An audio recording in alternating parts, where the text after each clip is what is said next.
히브리서 12장. 길을 개척한 이 모든 사람들, 이 모든 노련한 믿음의 대가들이 우리를 응원하고 있다는 말이 무슨 뜻인지 알겠습니까? 그들이 열어놓은 길을 따라 우리가 앞으로 나아가야 한다는 뜻입니다. 달려가십시오. 절대로 멈추지 마십시오. 영적으로 군살이 붙어도 안 되고 몸에 기생하는 죄가 있어도 안 됩니다. 오직 예수만 바라보십시오. 그분은 우리가 참여한 이 경주를 시작하고 완주하신 분이십니다. 그분이 어떻게 하셨는지 배우십시오. 그분은 앞에 있는 것, 곧 하나님 안에서 그리고 하나님과 함께 결승점을 지나는 기쁨에서 눈을 떼지 않으셨기에 달려가는 길에서 무엇을 만나든 심지어 십자가와 수치까지도 참으실 수 있었습니다. 이제 그분은 하나님의 오른편 영광의 자리에 앉아 계십니다. 여러분의 믿음이 시들해지거든 그분 이야기를 하나하나 되새기고 그분이 참아내신 적대 행위의 긴 목록을 살펴보십시오. 그러면 여러분의 영혼에 새로운 힘이 힘차게 솟구칠 것입니다.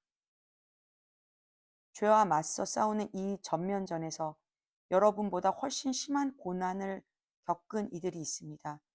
예수께서 피 흘리시기까지 겪으신 이 모든 고난은 말할 것도 없습니다. 그러니 낙심하지 마십시오. 여러분은 훌륭한 부모가 자녀를 어떻게 대하는지 잊었습니까?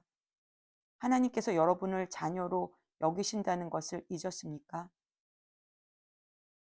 나의 사랑하는 자녀야, 하나님의 훈련을 가볍게 여기지 말고 그분의 훈련을 받을 때 낙심하지 마라. 그분은 사랑하는 자녀를 훈련하시고 품에 안으신 자녀를 징계하신다. 하나님께서 여러분을 훈련하고 계십니다.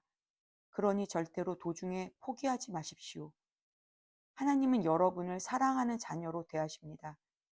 여러분이 겪는 이 고난은 벌이 아니라 자녀라면 당연히 겪게 마련인 훈련입니다.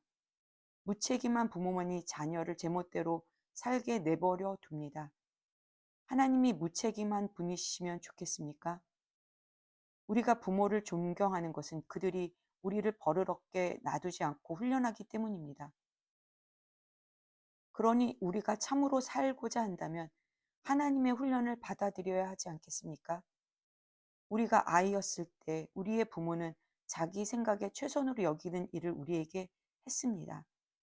하나님께서는 진정으로 우리에게 최선이 되는 일을 하고 계시며 우리를 훈련시켜 하나님의 거룩하심을 따라 최선을 다해 살아가도록 하십니다.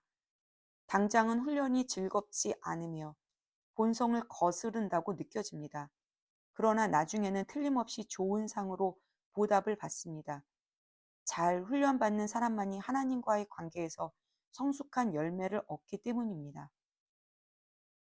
그러니 수수방관하며 빈둥거리지 마십시오. 꾸물거리지도 마십시오. 먼 길을 달려갈 수 있게 길을 정비하십시오. 그래야 발을 헛디뎌 넘어지거나 구덩이에 빠져 발목을 삐는 사람이 없을 것입니다. 서로 도우십시오. 그리고 힘을 다해 달려가십시오. 서로 화목하게 지내고 하나님과 화평하게 지내도록 힘쓰십시오. 그렇지 않고서는 하나님을 결코 뵙지 못할 것입니다. 아무도 하나님의 자비하신 은혜에서 떨어져 나가는 일이 없게 하십시오. 쓰디쓴 불평이 잡초처럼 자라고 있지는 않은지 예리하게 살피십시오. 엉겅퀴 한 두 포기가 뿌리를 내리면 순식간에 정원 전체를 망칠 수도 있습니다. 에서증후군을 조심하십시오. 잠깐 동안의 욕구 충족을 위해 평생 지속되는 하나님의 선물을 팔아 넘기는 일이 없어야 합니다. 여러분도 아는 것처럼 에서는 나중에 자신의 충동적인 행동을 뼈저리게 후회하고 하나님의 복을 간절히 원했습니다. 하지만 때는 이미 너무 늦어서 아무리 울고불고 해도 소용이 없었습니다. 여러분은 조상들처럼 화염이 솟구치고 지축이 흔들리는 신의 산에 나아가서 하나님의 말씀을 들은 것이 아닙니다. 여러분의 조상들은 천지를 울리고 영혼을 뒤흔드는 말씀을 듣고서 벌벌 떨며 하나님께 멈추어 달라고 빌었습니다. 그들은 짐승이라도 그 산에 닿으면 죽을 것이다 라고 하신 말씀을 듣고서 어찌나 무서웠던지 꼼짝도 못했습니다. 모세도 두려워 떨었습니다. 그러나 여러분의 경험은 전혀 다릅니다. 여러분이 이른 곳은 시온산, 곧 살아계신 하나님이 머무르시는 도성입니다. 그 보이지 않는 예루살렘은 축제를 벌이는 수많은 천사들과 그리스도인 시민들로 북적대는 곳입니다. 그곳에서 하나님께서는 우리를 심판하시고 그 심판은 우리를 의롭게 합니다. 여러분은 새 언약, 새로 작성된 헌장을 하나님께로부터 받아 우리에게 전해주시는 예수께로 나아왔습니다. 그분은 이 언약의 중재자이십니다.